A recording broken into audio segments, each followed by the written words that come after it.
This is an explosive minigun.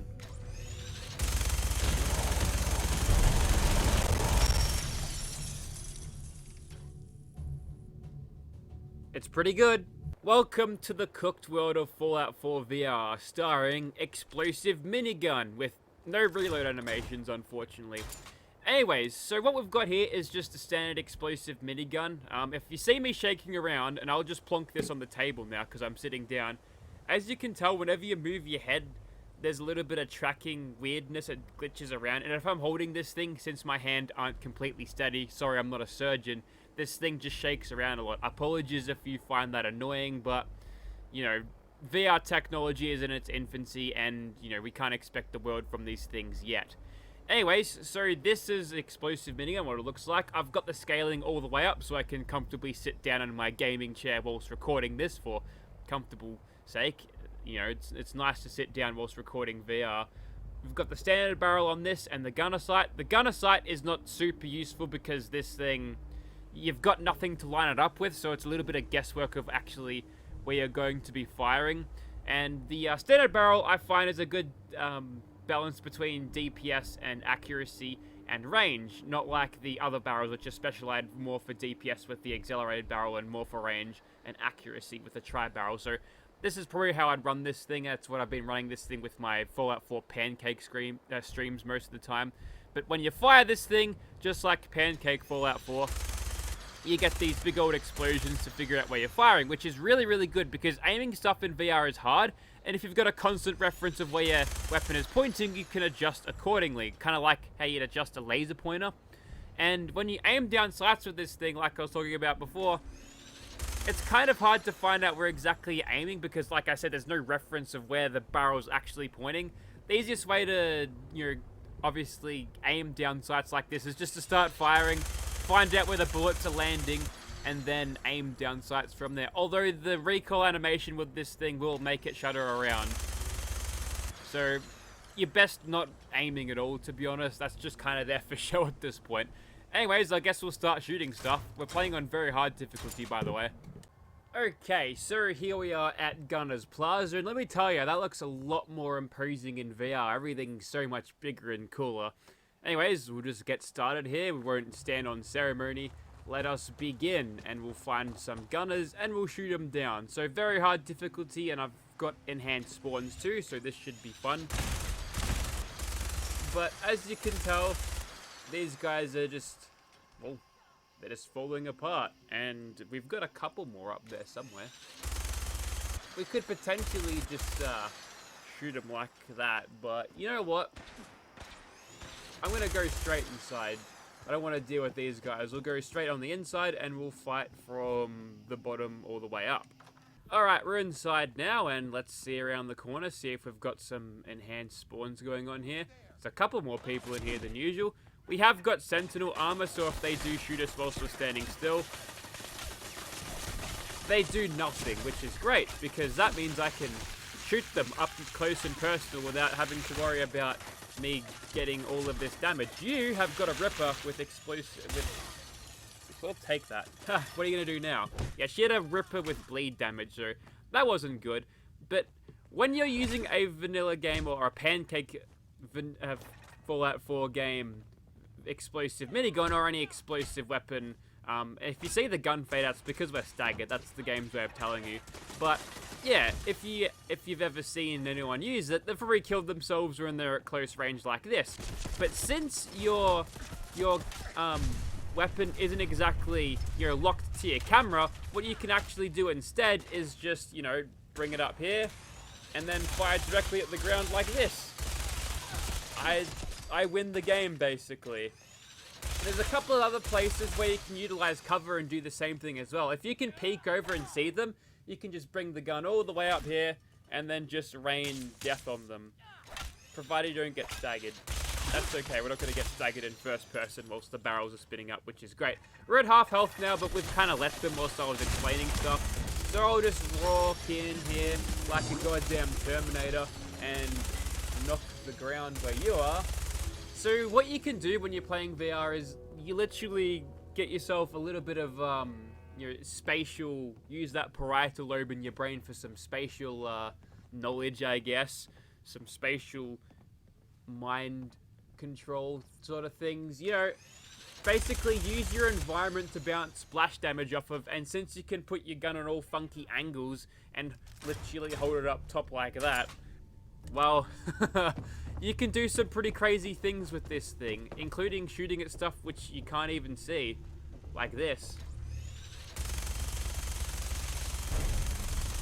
Something mutated over there, and we killed a legendary gunner and a brigadier. They're lucky they haven't got that door open because I would have blasted a lot of them, but we're going to do a classic door breach in a second. Now, VR gun bashing is kind of fun. You just wiggle the gun and it just hits them. I'm playing on very hard, so if I'm getting a critical every now and then with bashing, but it's not really all that useful in terms of damage. You'll pop a fresh mag in this thing and come around the corner. You can also put the minigun through walls if you don't particularly like it. It's like a phantom ghost minigun. You can't actually make it fire out of the balls, so yeah, don't do that. That's a bad tactic. What you can do, however, is just hold down the trigger, check the other lane, throw nothing down there. It's so good. Oh. Stop. Oh, there we go. There's a critical strike. Well, we'll just stare him down through the wall whilst he's trying to focus on us. And we'll give this a classic door breach after I reload. Well, we did have 300 bullets, so screw it. We'll go with this. And kick the door open, and then throw down everything. Pretty sure there's another one over there. Someone's behind me. Not anymore. Did I get him? Dunno. We can sneak with this thing, but I don't think it's worth it. Maybe we'll go ahead and sneak later, but for now we just got to deal with this jackhole. Tell you what, I probably should have put the pneumatic armor bit on this Sentinel set, although Dense might have been a better choice because I would have blown myself up quite a lot with this minigun whilst I'm going around here.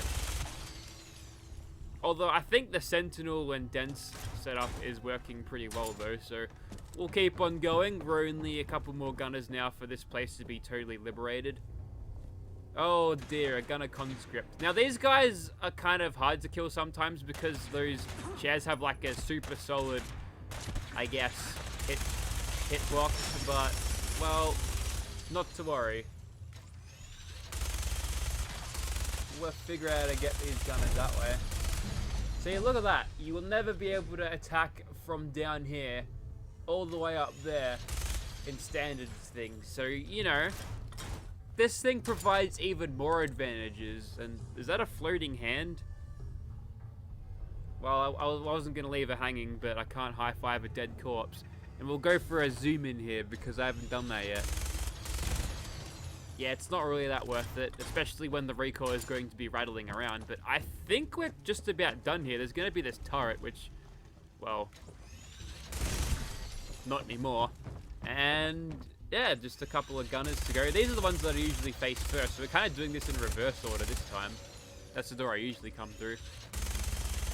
Oh, you spawned with the... Oh, there's Cruz. Yeah, I got all of the named gunners are still here because this is technically my first time in here. Bad idea, Mr. Gunner. Alright, so that was this thing in Fallout 4 VR. Actually, still one more. We'll make sure we deal with this. Okay, so this is what I was talking about with basically exploiting cover because she can't see me. But I can see her, and all I have to do is, you know, point the minigun over here. She doesn't really mind, but she will in a second.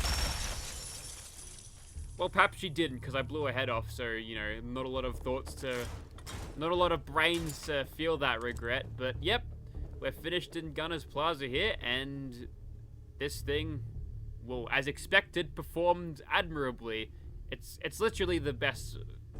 It's arguably the best legendary in the game. This and Splatter Cannon, and, I don't know, maybe Big Boy. The holy trinity of good legendary weapons. There's also someone saying Kill 'Em All. It's a good Metallica album, so I guess I'll let her live, or him, depending on who it is. Let's move on to something else.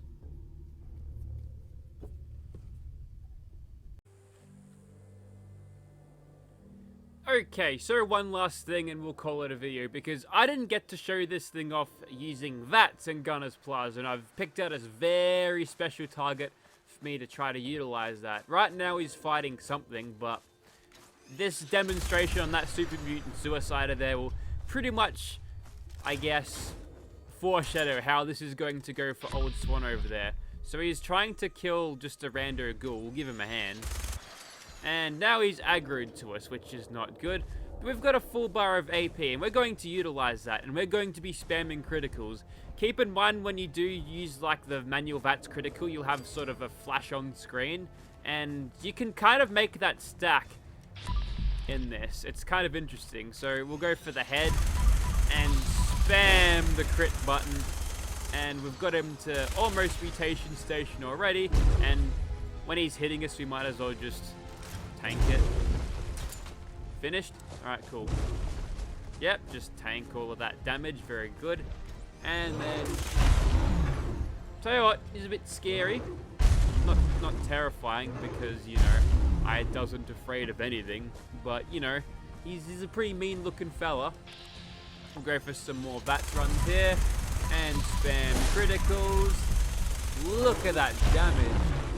So, the weird thing about those visual effects is if there's too many of them, you'll be blinded. Think of it like if you've ever shot like a big boy, but with the MERV modifier on it, right? And it just fires like 12 nuclear explosions and it just blinds you for a bit.